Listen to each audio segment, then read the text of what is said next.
Especially like let's say like in Detroit. Today's December the 22nd, 2022. It's Thursday. It's 8:33 in the morning. I'm in the office and I'm with Marco. So I wanted to record this conversation because it's a good one.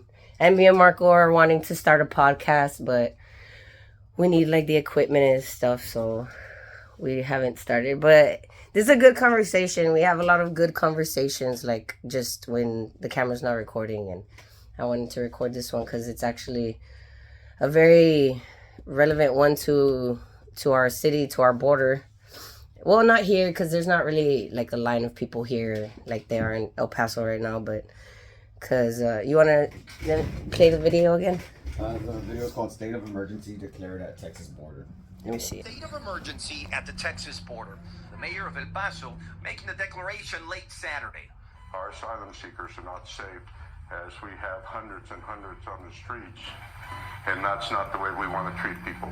He says more than 15,000 migrants have arrived in the last week, and now that number is expected. Okay, like 15,000. What do you think at 15,000 is? How many do you think are criminals? Percentage-wise, let's say 15,000 at least. Well, it depends what you define as a criminal. Like a career criminal, like where I'm pretty sure a lot of those people have stolen shit. Like, okay, let me rephrase that.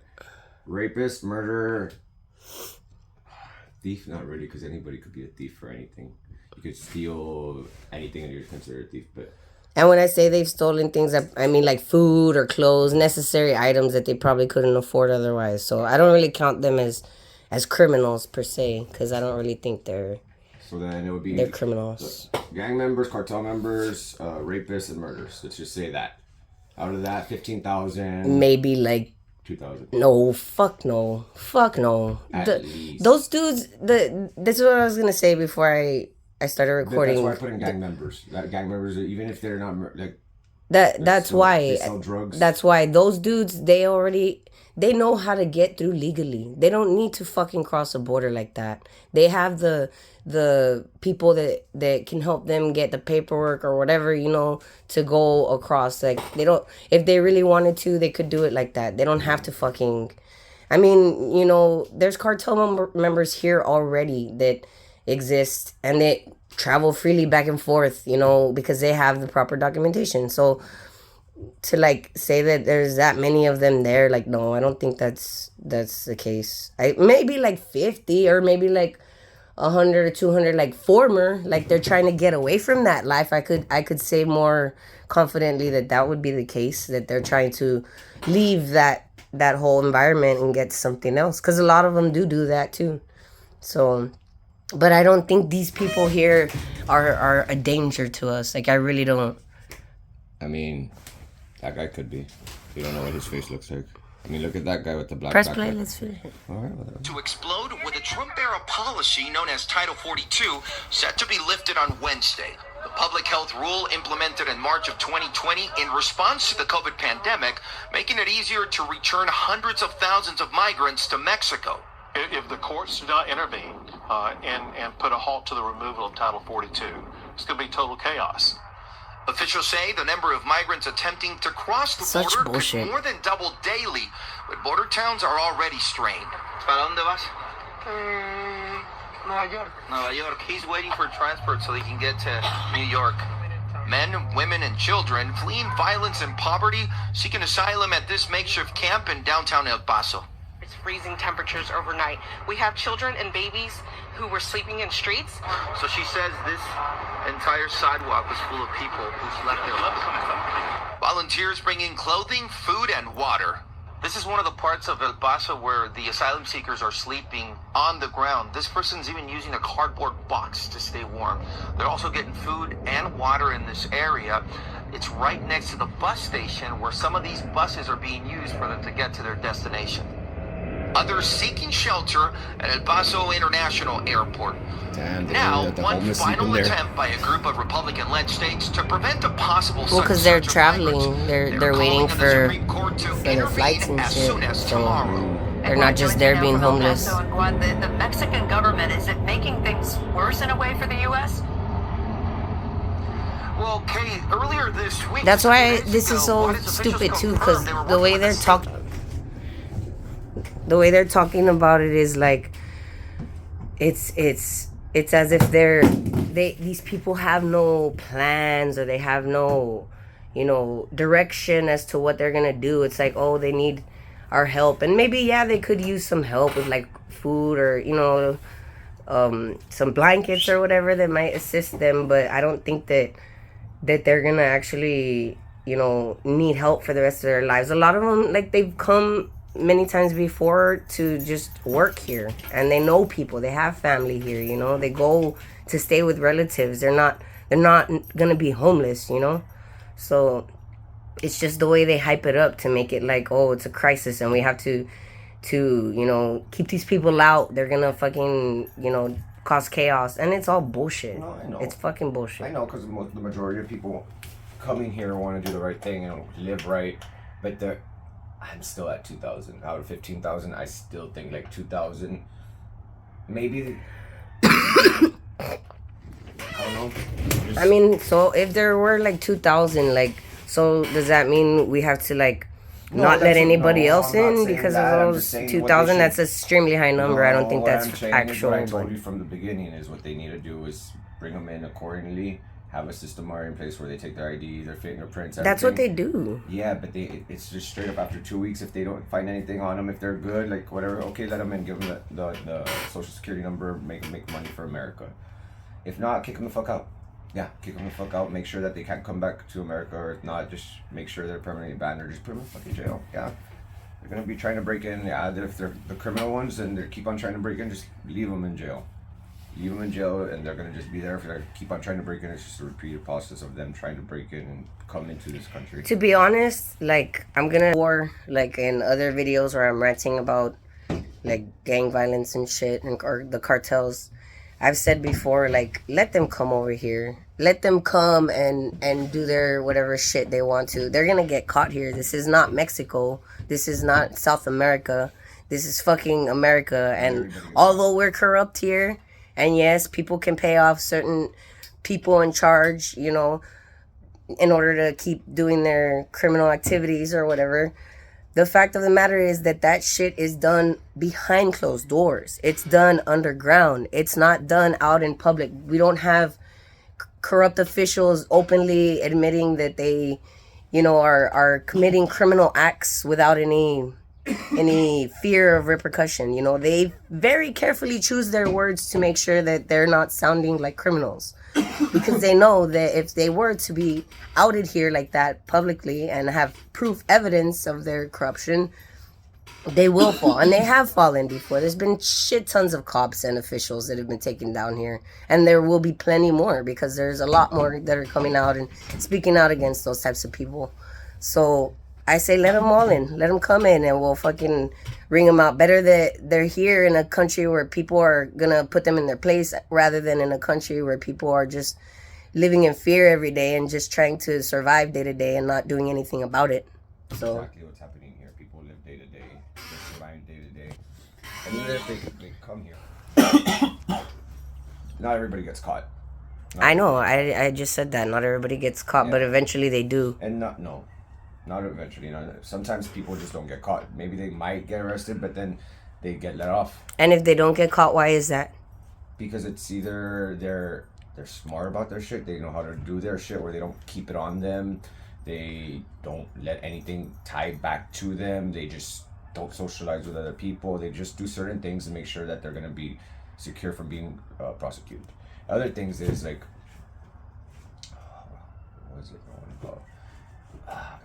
Translation, what I just said, they play in the shadows. They don't publicly do everything. They do it behind closed doors. They're sneaky, and they hide it. And if they're really, really good at that, then yes, they can probably go on and live their criminal lives until the day they die. But I mean, that's I mean, wouldn't you prefer that over them like just openly, blatantly doing everything and people just accepting that? I would rather have people ashamed to a degree where they're at least hiding their activities. The people here in America are afraid, living day to day, from money to money. Oh, I know, but we fight back a lot more than they do in other countries. Mexico has a lot of protests. A lot of shit happens in Mexico. A lot of protesters fucking go protest over I- there. Over here, all they do, they'll go and they'll Antifa, like those little white bitches, they're gonna go over there and start breaking like windows, or they'll cause desmadre around that, or they'll gang up on people, and the government won't do shit to them here. Over there in Mexico, if they start doing that shit over there, what do you think's gonna happen to the people? Boom, disappeared or dead. They're gonna get shot. Like when was it, the 70s, or I don't know when they had that big protest and a lot of them got shot.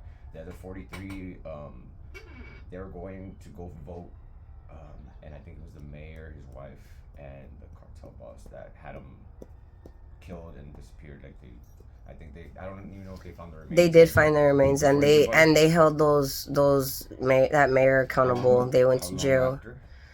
Not that long, like a year or 2 years. Oh, I don't know. I haven't checked. But that goes back to their corruption there too.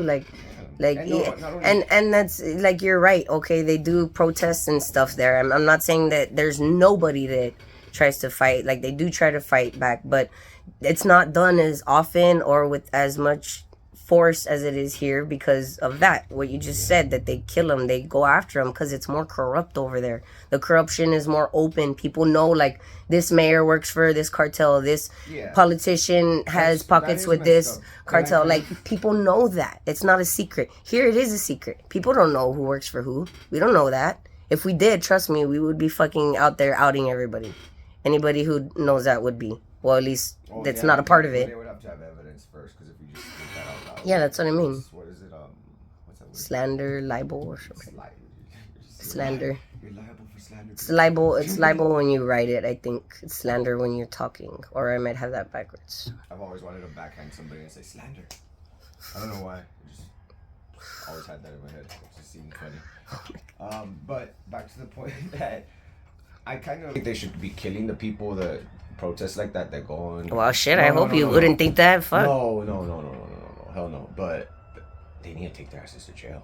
And, like, especially when they're just breaking. Oh, you're talking about the Antifa ones that the aggressive protesters. Yeah, I thought you were meaning just like random street protesters. Yeah, no. I'm talking about straight up people that are just breaking shit just to cause this matter, and like, it's not even fucking like, it's just like, why? Like, why are you gonna go break people? I understand. Okay, Bank of America. Oh, they're bad. Okay, whatever. It's like, make the smaller businesses that you have to worry about. You're gonna cause more damage to them. Not only that, there's glass all over the floor. There's people that walk there. There's kids that go there, or people that block highways and shit. Like, well, you know, a lot of them are also paid, or they're started by like CIA ops or the federal government. Like, they're like secret little, you know, agendas they have going on behind the scenes. And they've been outed by other, like, people in Congress and stuff, politicians that are actually speaking out or trying to find the truth. Like the January 6th, there's court hearings going on, and there's they've arrested a lot of people. Yeah, and they're outing like the FBI and people that work for the CIA and stuff that were there. Like, people saw them, like, saying throw down the barricades, or, you know, run, like encouraging people to go and attack the White House, or the Capitol. So they were just not antagonists. What are they called? Conspirators.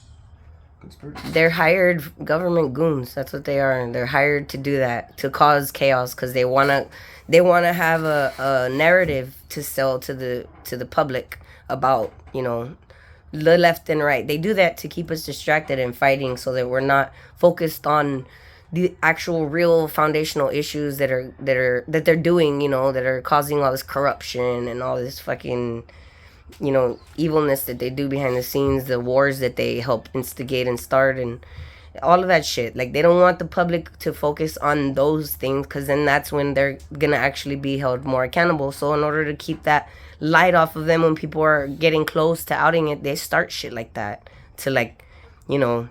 And that's why the media, like, when a certain story comes out, it's all over the media. Like, they carry it in every media source, because they want people to focus on that. And that's the same narrative that they've used for fucking generations. It's old already, and I'm over it personally, but Oh, look, this is what I was gonna show you. I don't know if this is true, but supposedly that there were some FBI. I don't know if they were current or ex-FBI agents, but they're working for Twitter. And they didn't want to give information to. So a lot of y'all. They didn't want to give information to Elon Musk. Oh, for the Twitter files thing, the recent thing you're talking I about? think something like that, but I don't know exactly what it was for. They were there working.